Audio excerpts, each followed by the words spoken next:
بسم اللہ الرحمن الرحیم۔ السلام علیکم۔ حضرت یوسف علیہ السلام جب کنویں سے باہر آئے تو قافلے والوں نے آپ کو چادر میں لپیٹ کر مصر کے بازار لے جا کر فروخت کرنے کے لیے پیش کر دیا۔ لوگوں نے بڑھ چڑھ کر قیمتیں لگانا شروع کر دی۔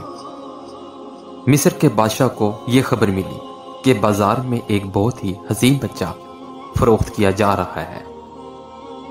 اس نے حضرت یوسف علیہ السلام کے وزن کے برابر سونا اور ان کے وزن کے برابر قیمتی ریشمی کپڑے قیمت میں دے کر انہیں خرید لیا اور گھر لے آئے۔ انہوں نے اپنی بیوی کو ہدایت دی کہ اس بچے کو اچھی رہائش اور کھانا پینا دو۔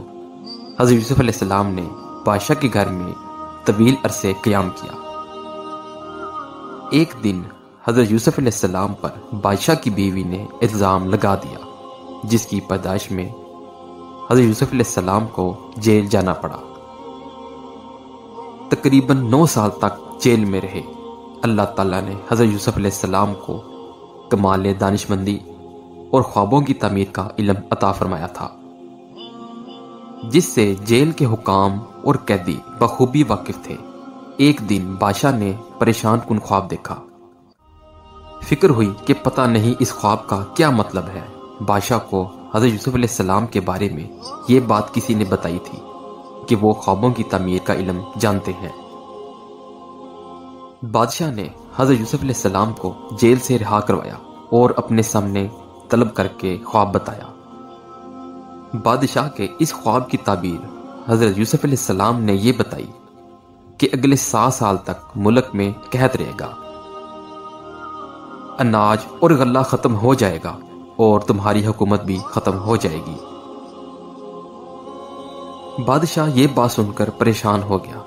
حضرت یوسف علیہ السلام نے فرمایا، آپ پریشان نہ ہوں۔ آج کے بعد آپ نے حکومت میں خزانے، کھیتیوں کی پیداوار، اناج اور غلے کے گوداموں کی ذمہ داری اگر مجھے دے دی تو آپ کی حکومت اور مملکت کو کوئی خطرہ نہیں ہوگا۔ بادشاہ نے خزانے حضرت یوسف علیہ السلام کے حوالے کر دیے۔ حضرت یوسف علیہ السلام نے ان محکموں کی نگرانی شروع کی تو ملک میں خوشحالی آنا شروع ہو گئی۔ بادشاہ اس ترقی پر حیران بھی ہوا اور خوش بھی تھا۔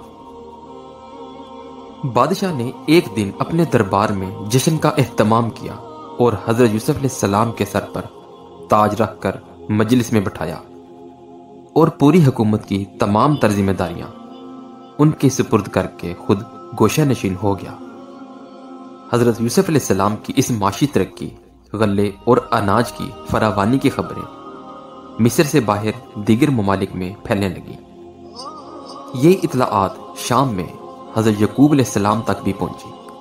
حضرت یعقوب علیہ السلام کی اپنے بیٹے سے جدائی کو 33 سال کا عرصہ بیت چکا تھا اور اس غم میں روتے روتے ان کی بینائی ختم ہو چکی تھی۔ حضرت یعقوب علیہ السلام نے اپنے بیٹوں سے کہا، سنا ہے کہ مصر کا بادشاہ بڑا رحم دل ہے، وہ ہر آنے والے کو غلہ دیتا ہے، تم بھی جاؤ اور جا کر غلہ لے آؤ۔ چنانچہ یہ سب بھائی مصر پہنچے۔ ان کے وہم و گمان میں بھی نہ تھا کہ جس بھائی کو ہم نے کنویں میں پھینکا تھا وہ نہ صرف زندہ ہے بلکہ کسی ملک کا بادشاہ بن چکا ہے۔ جب ان کے بھائی حضرت یوسف علیہ السلام کے دربار میں پہنچے، حضرت یوسف علیہ السلام نے اپنے بھائیوں کو پہچان لیا مگر بھائیوں نے انہیں نہیں پہچانا۔ حضرت یوسف علیہ السلام نے خود کو انجان ظاہر کرتے ہوئے سوال کیا، تم کیا کرنے آئے ہو؟ بھائیوں نے جواب دیا، ہمارے علاقے میں قحط پڑ گیا ہے، ہمیں کچھ اناج اور غلہ دے دیجیے۔ حضرت یوسف علیہ السلام نے سارا غلہ اور اناج دے دیا۔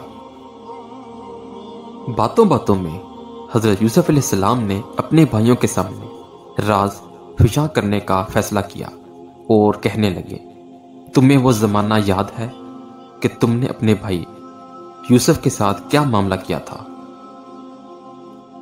سن لو، میں ہی یوسف ہوں، مجھے تم نے دھتکار کر کنویں میں پھینک دیا تھا۔ اسے اللہ تعالیٰ نے مصر کی سلطنت عطا کر دی جس سے تم آج غلہ مانگنے آئے ہو۔ جب بھائیوں نے یہ جملے سنے تو چکرا کر گر پڑے، انہیں یقین نہیں آیا۔ وہ بار بار پوچھتے رہے، کیا آپ واقعی یوسف ہیں؟ فوراً ہاتھ جوڑ کر معافی مانگنے لگے اور کہنے لگے، ہاں یہ وہی خواب تھا جو آپ نے دیکھا تھا کہ 11 ستارے سجدہ کر رہے ہیں۔ آج ہم 11 بھائیوں کے سر تعظیماً آپ کے سامنے جھکے ہوئے ہیں۔ ایسی مزید ویڈیوز دیکھنے کے لیے ہمارے چینل کو لائک اور سبسکرائب کریں۔ اپنا بہت سا خیال رکھیے گا۔ اللہ حافظ۔